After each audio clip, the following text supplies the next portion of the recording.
우리가 믿음 생활, 신앙 생활 하다가 보면 가끔씩 원치 않는 일들이 생기는데,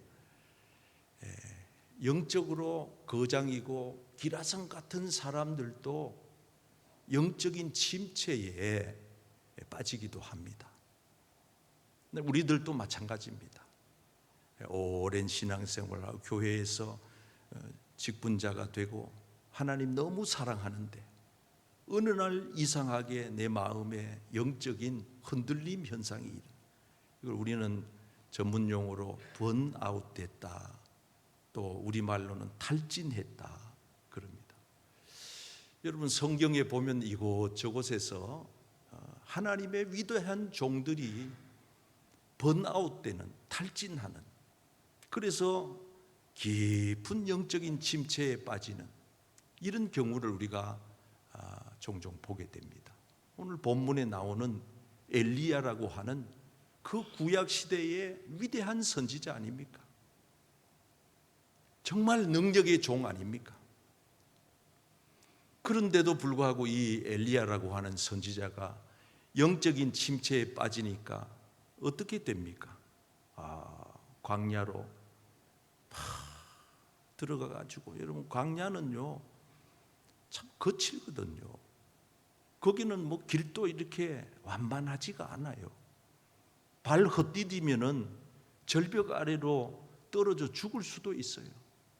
그래서 성경에 보면은 엘리야가 이 이세벨이라고 하는 그 여자의 그 공갈 협박 한마디 듣고 내가 찾아서 저 주의 종을 죽여버리겠다 한 그 한마디 말을 듣고 그냥 무작정 강야로 들어가 가지고, 성경에 보면은 하루길을 갔다 그래요. 하루 종일, 여러분 이 대학볕에 하루 종일 광야길을 가보십시오. 네. 얼마나 지치고 고나겠어요. 그래서 가다가 광야에 고작 있다는 나무는 로뎀나무, 뭐 이런 그냥 뭐 이파리가 이렇게 막 풍성해가지고 그늘지는 그런 나무도 아니에요. 그 로뎀나무 조그만한데 그거 가가지고 털썩 주저앉아가지고 한다는 말이, 하나님요, 하나님요, 날 좀 데려가소, 날 좀 데려가소. 죽고 싶다는 심정을 그렇게 표현하는 거예요. 영적인 탈진에 지금 침체에 빠진 이 선지자의 모습을 봅니다. 우리 성도님들도, 목회자도 마찬가지. 믿음 생활 하다가 보면 어떨 때는 기도도 잘 안 되고, 또 어떤 분들은 교회도 나오고 싶은 마음이 별로 안 들고, 뭐 성경은 아예 펴볼 생각도 안 하고, 마음속에 왜 그렇게 이렇게 혼돈 속에 이렇게 사로잡혀 가지고 찬송을 불러도 마음에 뜨거움이 없고 교회를 나가고자 하는 열정도 안 생기고, 이런 영적인 침체가 누구에게나 다 옵니다. 그게 이상한 게 아니에요. 가장 자연스러운 현상이에요.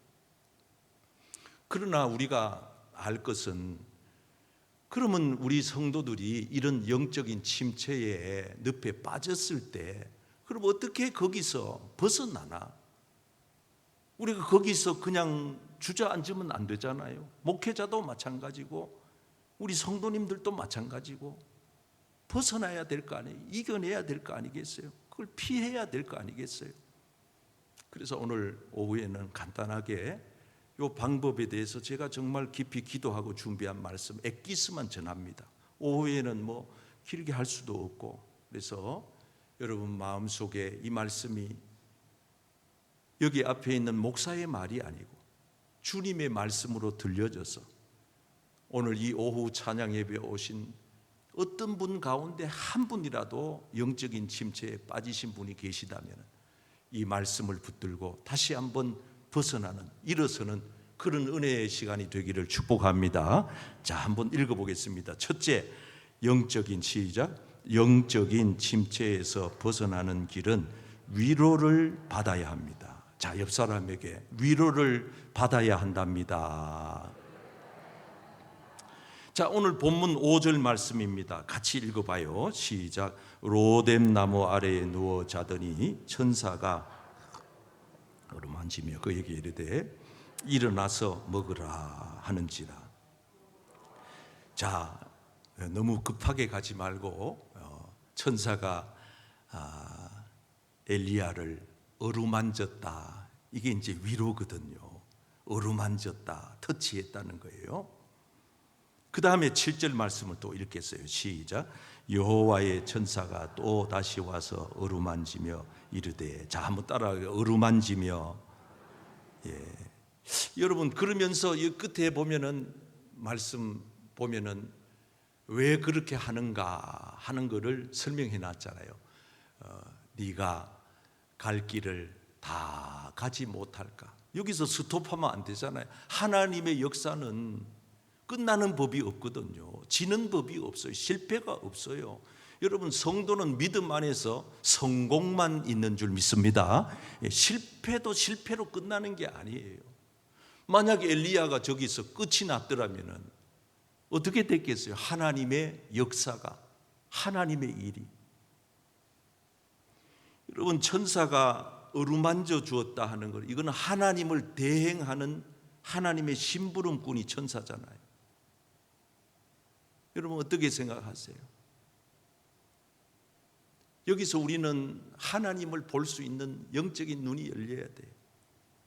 하나님은요, 참 우리 생각하고 달라요. 우리 같으면은 보통 그 영적인 대단한 선지자 엘리야가 그냥 투덜대면서 불평하면서 날 좀 데려가 달라고, 죽여달라고 이렇게 부정적인 말을 하면서 믿음 없는 행동을 하면은 우리 사람 같으면은 어떻게 아이고, 어떻게 니는 언제까지 이러고 앉았냐고, 언제 정신을 차릴래? 네가 엘리야다, 엘리야. 아세라 선지자들, 그 이세벨의 그 바알의 선지자들 850대 1로 붙어가지고 이긴 너야. 정신을 차려야지. 네가 지금 이렇게 주저앉아가지고 낙심해가지고 투덜대고 불평이나 하고 익하고 앉았으면 어떡하자는 거냐. 우리 같은 성정이었으면 한마디쯤은 이렇게 할 수 있다 이 말입니다. 근데 하나님은 한마디도 그렇게 말하지 않아. 네가 왜 이 모양이냐, 네가 선지자가 왜 그렇게 낙심해 있느냐, 이러지 않아요. 그래서 나는 하나님이 참 귀하신 거예요. 너무 좋은 거예요. 하나님 어떻게 엘리야를 다루시느냐, 그냥 천사를 보내가지고 이래 토닥거려 주는 거예요. 그 토닥이는 힘이 여러분 어떤지 아세요? 꾸중하고 가르치는 힘보다 더 위력이 있다는 거 아세요? 하나님은 우리를 너무 잘 아시거든요.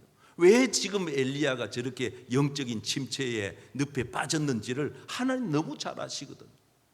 그래서 한번 정리를 해드리면은, 영적인 침체에 빠지면은 몇 가지 증상이 있는데 한번 읽어봐요. 1. 시작. 마음의 냉랭함, 건조함. 2. 무기력증과 회의감. 3. 소외감과 영적 고립감. 이게 모든 사람들에게 나타나는 영적 침체자들의 동일한 증상입니다.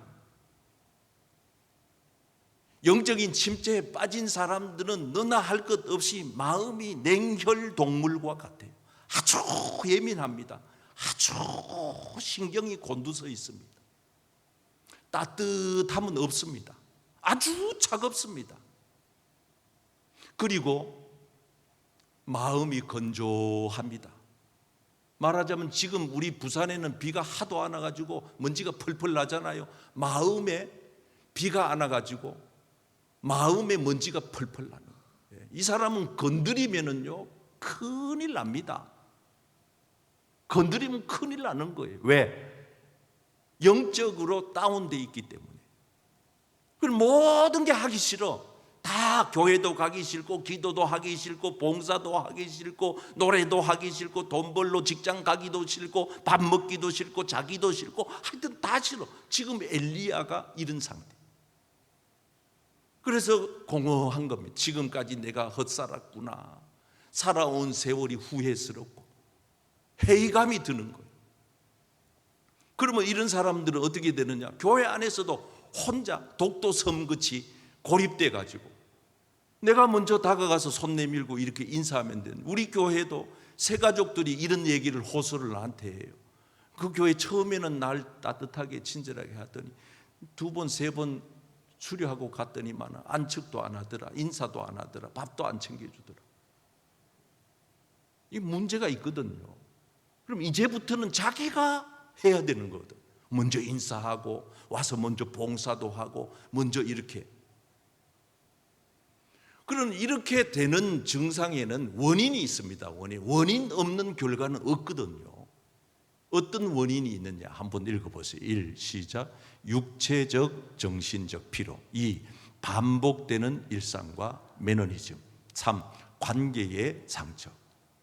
예, 그렇습니다. 여러분 다 아는 내용입니다. 다 아시는 이야기. 너무 인생살이가 피곤해. 피곤하다는 건 뭐예요? 하나님이 우리 인간을 만드실 때 피곤하니까 잠깐 쉬어라. 이 사인입니다. 사인. 하나님이 우리 인간을 만드실 때 엿새 동안 열심히 창조 사역을 하시고 일회째 되는 날 안식을 한 것처럼 우리 찬양대가 찬양을 쫙 하다가 쭉 뽑다가 지휘자가 딱 멈춥니다. 그 쉼표거든요. 그 쉬어야 살지. 그 쉼표 안 하고 계속 가면 몇 사람 쓰러져 죽어요. 인생은 쉼표가 필요한 겁니다. 모든 인생은 똑같습니다. 엄마는 엄마대로 필요하고 아빠는 아빠대로, 교인은 교인대로 힘든 거예요. 그래서 이런 인생에게 필요한 위로가 필요한 겁니다. 위로가 필요한 겁니다. 여러분 위로의 방법도 알려드릴게요. 캐디 체프먼이라고 하는 유명한 심리학자 박사님이 계시는데 이분이 일전에 쓴 책 가운데 참 요즘 책 읽기 좋은 그런 시즌이잖아요. 더운데 멀리 가지 말고 우리 여기 만덕 도서관 잘 해놨습니다. 요 안 가려면 사하에 가면은 또 도서관 잘 해놨습니다. 돈 한 푼도 안 받고 하루 종일 빵빵하게 에어컨 떼주고요.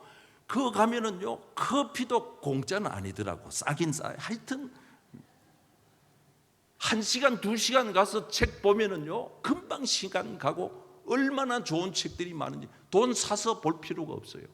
5가지 사랑의 언어라고 하는 책인데 이 책의 주된 내용은 뭐냐 하면은 우리 인생을 위로하는 방법을 5가지 설명하는 거예요. 그래서 하나 타이틀을 붙여놓고 설명을 쭉 해서 그래서 책 한 권이 나오는 거예요. 자, 오늘 여러분들이 다 그거 이해할 필요 없어요. 타이틀만 읽어드리면은 여러분들이 다 아시는 내용이에요. 중요한 거는 실천만 하면 되는 거예요. 실천만. 자, 5가지 한번 읽어봐요. 5가지 사랑의 언어인데 5가지 위로의 방법입니다. 자, 읽어보세요. 시작. 인정, 함께, 선물, 봉사, 스킨십. 자, 여러분 인정이라고 하는 거는 그냥 인정해줘. 있는 그대로. 너 정말 괜찮은 아이야. 애들 같으면. 성도님들 같으면. 집사님 정말 괜찮으세요. 내 머리 어떠냐? 최고로 왔답니다. 머리 오늘 끝내줍니다. 내 오늘 옷 어떠냐? 아이고 정말 멋지네요. 그냥 있는 그대로를 인정해 주는.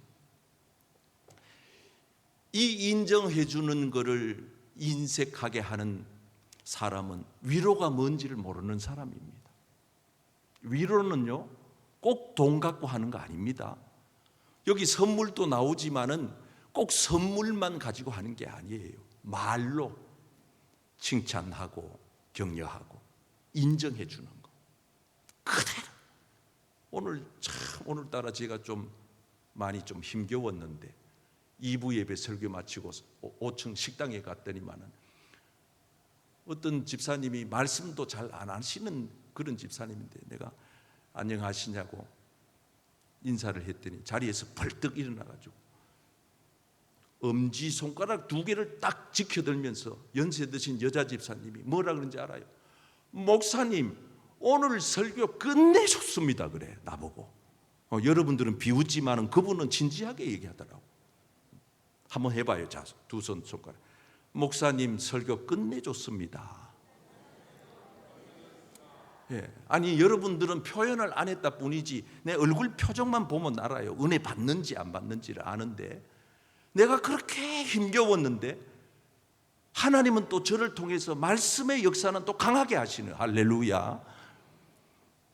여러분들이 교회에 나오는 이 오후의 찬양 예배 한번 옆에를 돌아보세요. 여러분 돌아보시라고요. 오후 예배 이렇게 진행되는 교회가 많지 않습니다. 인정할 거는 해야 됩니다. 우리 찬양단 이 정도 수준. 우리 곽훈열 목사님은요 저 서울에 여의도 수목교회 갖다 놔도 모자람이 없는 목사님이에요. 뭐 이렇게 뭐 뜨문뜨문 아멘 해가지고야 우리 반주자도 마찬가지고 다 이 수어 통역하는 거 보세요. 다 봉사하는 거거든. 뭐 돈 받고 하는 게 아니잖아요. 다 봉사. 그리고 우리가 서로 위로하는 데는요 함께 같이 시간을 내주는 게 굉장히 중요합니다. 저도 혼자서 적적하고 외롭고 고독하고 마음이 막 이렇게 흔들리고 할 때 전화가 와요. 우리 교회 남자 성도 중에 목사님 오늘 좀 컨디션이 그렇던데 잠깐 나오셔서 차 한잔 하시지요. 잠깐 둘이 앉아 있는데도 마음이 힐링이 되는 거예요. 뭘 따로 특별한 말을 하지 않는데도 힘이 다시 회복이 되는 거예요. 여러분 그래서 여러분들이 함께라고 하는 것을 잊지를 마세요. 내가 누구 곁에 좀 있었으면 좋겠구나. 그래서 여기 스킨십도 나오지만은 그저 손 한번 따뜻하게. 요즘 제가 이제 연세 드신 내 기준으로 내 아래로 젊은 사람 여자분한테는 잘 안 하고 남자분들과 연세 드신 분들은 무조건 손을 가까이 접촉하려고 애를 씁니다. 연세 드신 할머니들은 제 손 한 번 잡는 게 그거 손 한 번 잡아보는 걸로 교회 오는 분도 있거든요. 예배 드리러 오지만은 그만큼 외로운 거예요. 자, 우리 그런 의미에서 옆 사람 한번 손 한번, 그렇다고 전기 통하는 건 아니에요. 손 한번 잡아 힘내세요. 집사님, 권사님, 장로님 사랑합니다. 축복합니다. 너무 멋지십니다. 하나님의 위로가 우리에게 있었고 우리는 그 위로의 힘을 바탕으로 많은 사람들을 위로하면서 살아가야 할 줄 믿습니다. 자, 이 성경을 잘 보세요. 같이 읽어봐요. 찬송하리로다. 시작. 찬송하리로다. 그는 우리 주 예수 그리스도의 하나님이시요 자비의 아버지시요 모든 위로의 하나님은 모든 위로의 하나님이에요. 어떻게 위로하시는지 보세요. 4절 시작. 우리의 모든 환난 중에서 우리를 위로하사 나를 이 어려운 구렁텅이에서 위로해 주시는 하나님. 왜? 이유가 뭐냐? 우리로 하여금, 나로 하여금 하나님께 받는 위로 가지고 네가 하나님으로부터 위로 받았지 않나? 그러니까 너가 받은 그 위로를 가지고 너희 교회 중에 환난 중에 있는 자들, 외롭게 적적하게 영적으로 깊은 슬럼프에 빠진 이들을 위로하게 하시는 이시로다. 아멘. 우리 교회는 위로하는 공동체가 되기를 축복합니다. 자, 두 번째 읽어요. 영적인 시작. 영적인 침체에서 벗어나는 길은 안식을 누려야 합니다. 자, 보세요. 5절 말씀. 일어나서 먹으라. 이게 뭐예요? 이거는요, 놀라운 힐링의 가장 기본적인 방법이에요. 사람이 영혼이 지치거나 육신이 지쳤을 때는 무조건 잘 먹어야 돼요. 하나님도 그걸 아셨던 거예요. 하룻길을 광야길을 걸어갔던 엘리야가 배는 또 얼마나 고팠겠어요. 심령은 얼마나 무너졌겠어요. 영적으로 완전 그로키 상태, 밑바닥을 치는 가운데 나무래지 않고 꾸짖지 않고 야단치지 않고 야야 일어나거라, 예 먹어라. 보니까 그 까마귀들이 갖다 준 고기하고 물이 있는 거예요. 2번씩이나 일어나 먹으라. 따라합시다. 일어나 먹으라. 여러분, 이 여름 더위에 잘 드시기를 축복합니다. 예, 목사님 나 사주는 사람이 없어요. 내 돈 내고 먹어야지. 내 돈 내고. 왜 내 돈 내고 먹을 생각을 안 합니까? 여러분 몸이 얼마나 소중한데 우리는 다른 사람들에 대해서 너무 관심이 커요. 그럴 필요 없어요. 물론 관심을 갖지 말라, 무관심하라 그런 뜻은 아니에요. 아시죠? 여러분 자신에게 관심을 더 기울여서 오늘은 내가 너에게 한번 한탕 쏜다. 그래서 좋은 그동안 먹어보지 않았던 또 그런 좋은 음식도 먹고, 그래서 여러분 자신을 잘 일어나서 먹게.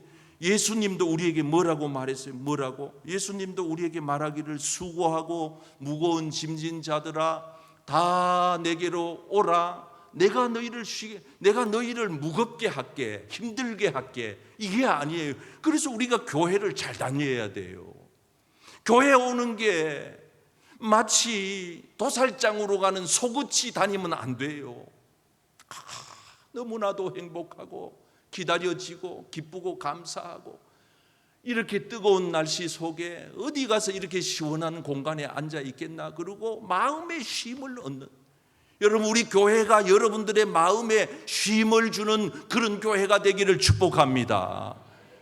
어떤 교회 가면은요 마음에 쉼을 주는 게 아니고 어깨에 짐을 지워가지고 누가 주의를 만들어 놓 죽겠다고만 새벽부터 나와가지고 저녁까지 그런 곤욕을 치르는 주일이 되면 안 돼요. 비록 우리가 주일에 나와서 섬기는 분야에 따라서 봉사하고 힘도 드시겠지만은 여러분 마음만은 기쁘고 즐겁고 행복한 시간이 되기를 축복합니다. 자, 마지막으로 이제 중요한 거 남았어요. 시작. 영적인 침체에서 벗어나는 길은 산으로 올라요. 옆 사람에게 산으로 갑시다. 자, 이 메시지는 매우 중요한 결론입니다. 8절 시작. 이에 일어나 먹고 마시고 그 음식물의 힘을 의지하여 40주 40야를 가서 하나님의 산 호렙에 이르니라. 여러분 호렙산이 어떤 산이에요? 여러분 완전히 영적으로 바닥을 치던 영적 침체의 늪에 빠져있던 엘리야를 다시 일으켜 세우셨던 하나님은 마지막 영적 침체에서 벗어나는 한 가지 루틴을 산으로 가라고 하시는 겁니다. 여러분 호렙산 보세요. 다른 말로는 신의 산이에요. 우리 가봤거든요. 성지순례 가봤거든요. 이 산은요 사진으로 보니까 이 정도지요. 직접 가보면은요 매우 거칠고 높아요.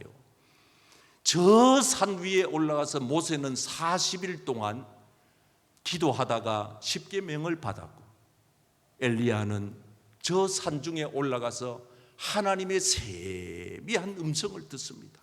이게 놀라운 영적인 비밀이 여기에 있는 거예요. 세미한 하나님의 음성을 듣고 어떻게 됐는지 아세요? 다시 그가 영적으로 힘을 얻은 거예요. 영적으로. 그래서 나머지 사역의 중요한 사명을 완수하고 엘리야가 불말과 불병거를 타고 죽지 아니하고 자기는 죽기를 소원했으나 죽음의 경험도 없이 하나님이 불말과 불병거로, 그래서 하늘나라로 승천시켰던 것이 엘리야입니다. 자, 한번 보세요 여러분. 무슨 사명이 있었는가? 16절 보세요. 이 사명을 완성시킨 후에 엘리야가 하나님의 품으로 갔다는 겁니다. 시작. 너는 또 님시의 아들 예후에게 기름을 부어 이스라엘의 왕이 되게 하고 또 아벨 무홀라 사밧의 아들 엘리사에게 기름을 부어 너를 대신하여 선지자가 되게 하라. 아멘. 산에 가가지고 하나님과 깊은 만남을 통해서 다시 한번 영적인 사명을 확인하고 그 사명을 끝내 다 완성시킨 이후에 하나님 품으로 갔다 그 말입니다. 여러분, 우리가 영적 침체에서 벗어날 수 있는 여러 가지 방법 중에 이 방법은 성도들에게 매우 필요합니다. 산으로 가야 됩니다. 여러분들만의 산이 필요합니다. 예수님은 군중들이 어떠하든 사람들이 어떤 반응을 보이든 주님의 일편단심 초점은 산이었습니다. 성경에 보면은 사람들이 예수님을 막 붙들어다가 억지로 왕을 삼으려고 했어. 왜? 보리떡 5개 물고기 2마리로 5,000명 먹고 12광줄이 남기니까 사람들이 떼서리처럼 몰려와가지고 당신이 이 나라의 군주가 되면 먹고 사는 문제는 해결된다 이 말이에요. 그래 왕이 되라고.